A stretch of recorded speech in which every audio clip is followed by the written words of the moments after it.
విలాపవాక్యములు 3వ అధ్యాయం 50వ వచనం. నా కన్నీరు ఎడతెగక కారుచుండును. స్తోత్రం దేవా, సర్వోన్నతుడా, సర్వాధికారి.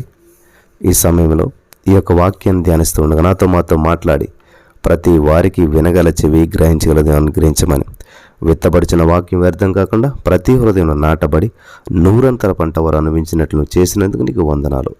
నజరేయుడైన యేసుక్రీస్తు నామములో ప్రార్థించి నమ్మి పొందుకుని నమ్మ పరమ తండ్రి, ఆమెన్. ప్రియులారా, దేవుడు దేనిని దాటి వెళ్ళినా కానీ కన్నీటిని దేవుడు దాటి వెళ్ళడు. ప్రియులు గమనించాలి, దేవుడు దేనిని దాటి వెళ్ళినా కానీ కన్నీటిని దాటి వెళ్ళే దేవుడు మాత్రం కాదు. కాబట్టి నీ కన్నీరుని చూసి చూడనట్టు విడిచిపెట్టే దేవుడు కాదు. ప్రతి కన్నీటి చుక్కను దేవుడు ఆయన కవలిలో దాచి ఉంచాడంట. హల్లెలూయా. ఒక అద్భుతమైన సంఘటన మీతో పంచుకోవాలని చెప్పి నేను ఆశపడుతున్నాను. ప్రభునందు భక్తి కలిగినటువంటి ఒక స్త్రీకి సుందరుడైనటువంటి అందమైనటువంటి ఒక కొడుకు ఉన్నాడు. చక్కటి కొడుకు పుట్టాడు. అప్పుడే ఆమె వారిని ప్రభునకు ప్రతిష్ఠ చేసింది. పుట్టిన వెంటనే దేవుని కొరకే పెంచాలి అనుకున్నది. ప్రభువా, నా బిడ్డను నీ పరిచర్యకు సమర్పిస్తూ ఉన్నాను.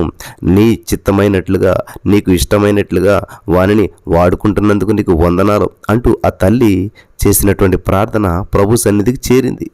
పుట్టిన వెంటనే ప్రభుకు సమర్పించింది. కానీ ఆ పిల్లోడు మాత్రం ఎదుగుచున్న కొద్దీ లోకానికి ఆకర్షితుడైపోయాడు. యవ్వనంలోకి వచ్చేసరికి అతడు పూర్తిగా భ్రష్టుడైపోయాడు. ఒక తిరుగుబాటుదారునిగా, పాపకోపంలోనికి కూరుకుపోయినటువంటి వాడుగా చూసినటువంటి అతని తల్లి వేదనతో ప్రభు సన్నిధిని విలపించసాగింది. అయ్యో, వీడు పుట్టిన వెంటనే ప్రభుకు ప్రతిష్ఠిత చేశానే, కానీ వీడు వ్యసనాలకు బానిస అయిపోయాడు, త్రాగుడికి బానిస అయిపోయాడు, లోకానుసారమైన విధానం, చెప్పిన మాట కూడా వినటం లేదు అని చెప్పి ఎంతగానో ప్రభు సన్నిధిలో విలపిస్తూ ఉండేటువంటిది. అంతటితో అతను ఆకుండా ఇచ్చాడంటే 4 పిల్లలు కలిగినటువంటి ఒక స్త్రీతో అక్రమ సంబంధం పెట్టుకున్నాడు. ఆమె అతనిని పూర్తిగా నాశనపు టంచుల్లోకి తీసుకొని పోయింది. పాపపు సంఖ్యల చేత అతడు బంధించబడ్డాడు. కానీ తన తల్లి అయితే తన కుమారుడు ఒక లోతైన లోయలో పడిపోవడానికి సిద్ధంగా ఉన్నాడు. ఆ లోతైన లోయలో పడిపోవడానికి సిద్ధంగా ఉన్న ఒక పడవలో కూర్చున్నట్లుగా అనిపించేది. అతడు తన మనసును, తన శరీరాన్ని పూర్తిగా పాడు చేసుకున్నాడు. అతని తల్లి 20 సంవత్సరాలుగా కన్నీటితో ఈ యొక్క వ్యక్తి మార్పు కొరకు, అతని రక్షణ కొరకు ప్రార్థిస్తూనే ఉన్నది. హల్లెలూయా. ప్రార్థిస్తూనే ఉన్నది. 20 సంవత్సరాలు చెప్పాలి అందరూ కూడా. 20 సంవత్సరాలు. మీరు ఎంతకాలంగా ప్రార్థన చేస్తూ ఉన్నారు? మీ భర్తలు మారాలని, మీ కుటుంబాలు మారాలని, మీ జీవితాల్లో అద్భుతాలు జరగాలని ఎంతకాలంగా ప్రార్థిస్తూ ఉన్నారు? ఎంతకాలం ప్రార్థించి విసిగిపోయారు? సంవత్సరం, 2 సంవత్సరాలు, 5 సంవత్సరాలు, 10 సంవత్సరాల. కానీ ఈ తల్లి 20 సంవత్సరాలుగా కన్నీరు కారుస్తూనే ఉన్నాడు. కాబట్టి దేవుడు దేన్నైనా కదిలి వెళ్ళిపోతాడేమో కానీ, దేవుడు దేన్నైనా దాటి వెళ్ళిపోతాడేమో కానీ కన్నీటిని దాటి వెళ్ళే దేవుడు కాదు. అంటే 20 సంవత్సరాలు బట్టి కన్నీటిని చూస్తలేదా దేవుడు? ఒకసారి యవనస్తుడు ఒక త్రోవలో నడుచుకుంటూ వెళ్తున్నాడు. ఒక చోటుకి రాగానే కొంతమంది దేవుని పాటలు పాడుతున్నారు. చక్కటి ఒక కూటం జరుగుతుంది ఒక చోట. ఆ పాటలు విందామని చెప్పి ఆగాడు. సైతానుగాడు, అమ్మో, ఇక్కడ నువ్వు నిలబడ్డావంటే ఈ పాటలు, ఈ వాక్యం వింటే మారిపోతావు అని అనిపించి అలా అనుకుని బయలుదేరటానికి సిద్ధపడ్డాడు.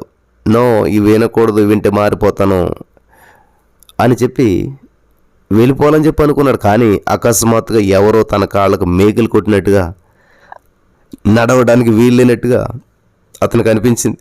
బలవంతంగా అతనిని ఎవరో కదలకుండా ఆపేసినట్టు చేసేసరికి చేసేదేమీ లేక అక్కడ జరిగే కూటంలో పాల్గొని పాటలు, దేవుని యొక్క వాక్య సందేశాన్ని పూర్తిగా ఆలకించాడు.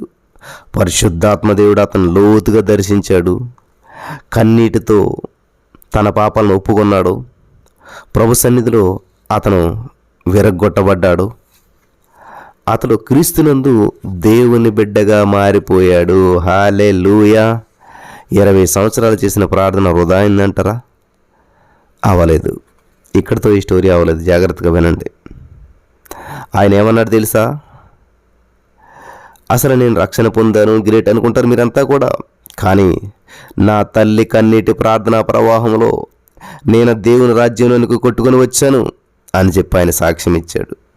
20 సంవత్సరాల నా తల్లి కన్నీటి ప్రార్థనా ప్రవాహంలో కొట్టుకొని వచ్చాను నేను అని సాక్ష్యం ఇచ్చాడు. అతని తల్లి అతని రక్షణ కొరకు ఏకదాటిగా 20 సంవత్సరాలు ప్రార్థించింది. ఫలితాన్ని చూడగలిగింది. హల్లెలూయా. అతడే సెయింట్ అగస్టిన్. హల్లెలూయా. ఆయన పేరే సెయింట్ అగస్టిన్. అతని తల్లి పేరే మోనికా. దేవునికి స్తోత్రం కలుగును గాక. మోనికా. ఇది చరిత్రలో జరిగినటువంటి సంఘటన. మీరు కావాలని సెర్చ్ చేసి చూడొచ్చు. ఆయన సెయింట్ అగస్టిన్ గారు ఎంత మార్పు చెందాడంటే, యేసుక్రీస్తు ప్రభువారు ఎంత పరిశుద్ధంగా జీవించాడో అతను కూడా అలాగే జీవించాడని చెప్పి ఆనాటి ప్రజల సాక్ష్యం ఇచ్చారు. దేవునికి స్తోత్రం కలుగును గాక. అది మార్పు అంటేనే. కాబట్టి ఇతను 4 పిల్లలు కలిగినటువంటి తల్లితో అక్రమ సంబంధం కలిగి ఉన్నాడు కదా. ఏ స్త్రీతో అక్రమ సంబంధం పెట్టుకున్నాడో, మరి మారిన తర్వాత మార్పు చెంది దేవుని వాక్యాన్ని ప్రచురం చేస్తూ, దేవుని వాక్యాన్ని ప్రకటిస్తూ ఏ స్త్రీతో అయితే అక్రమ సంబంధం పెట్టుకున్నాడో ఆ వీధికి ఒకసారి వెళ్ళవలసి వచ్చింది దేవుని పని చేస్తూ. ఆ స్త్రీ వెంటనే అగస్టిన్ గారిని గుర్తుపట్టి దూరం నుంచి పిలుస్తుంది. అగస్టిన్, అగస్టిన్ అంటూ కేకలు వేయడం ప్రారంభించింది. కానీ అగస్టిన్ గారు కన్నెత్తి కూడా అటువైపు చూడలేదు. అయ్యో ఏంటి ఈయన చూడటం లేదని చెప్పి వెంటనే చివరికి ఆమె పరుగెత్తుకుంటూ వచ్చి ఆయనకి ఎదురుగా నిలబడింది, దారికి అడ్డంగా నిలబడింది. అగస్టిన్, నన్ను మర్చిపోయావా? నేను ఆమెను కదా అన్నదామె. అప్పుడు అగస్టిన్ గారు తలెత్తి, నువ్వు ఆమెవైతే ఆమెవు కావచ్చు, నేను మాత్రం ఆయన కాదు. ఆగస్టిన్ చచ్చిపోయాడు, నేను ఆగస్టిన్ కాదు. నువ్వు ఆమెవైతే ఆమెవు కావచ్చు, కానీ నేను ఆగస్టిన్ కాదు. ఆగస్టిన్ చచ్చిపోయాడు, సమాధి చేయబడ్డాడు అన్నాడంట. హల్లెలూయా. ఆగస్టిన్ లేడు, చనిపోయాడు, పాతిపెట్టబడ్డాడు. ఇప్పుడు నేను క్రీస్తులో ఉన్న నూతన సృష్టిని, నేను ఆగస్టిన్ కాదు అని చెప్పి అన్నాడంట. అంతటి స్థాయి పరిశుద్ధతలోనికి సాగి వెళ్ళాడు అగస్టిన్ గారు. ప్రజలు గమనించాలి. ఆది సంఘంలో ఒక గొప్ప నాయకునిగా దేవుడు అతన్ని తయారు చేశాడు, వాడుకున్నాడు. అంతటి మార్పు ఆయనలో సంభవించింది. నా ప్రియమైనటువంటి సహోదరి, స్నేహితులారా, నీ ప్రార్థనలు అన్నీ కూడా ప్రభు వింటున్నాడు. విచారపడవద్దు, ఊడిపోయామనుకోవద్దు, భయపడొద్దు, భంగం చెందొద్దు. ఖచ్చితంగా నీ పట్ల ప్రభు ఒక ప్రణాళికను కలిగి ఉన్నాడు. నీవు కన్నీరు విడిచిటి చూచితిని అంటున్నాడు దేవుడు. హల్లెలూయా. నీ కన్నీరు విడిచిటి చూచితిని, నీ కన్నీటిని నాట్యంగా మారుస్తాను అంటున్నాడు దేవుడు. ఎంతో కాలంగా మీరు ప్రార్థన చేస్తున్న ఫలితం లేదని డిసప్పాయింట్ అవుతున్నారా? ఖచ్చితంగా ఈరోజు నీ రోజు. ఈరోజు నీ యొక్క అద్భుతాన్ని చూసే రోజు, పొందుకునే రోజు. నమ్మిన వారు పొందుకుందురుగాక. ఆమేన్.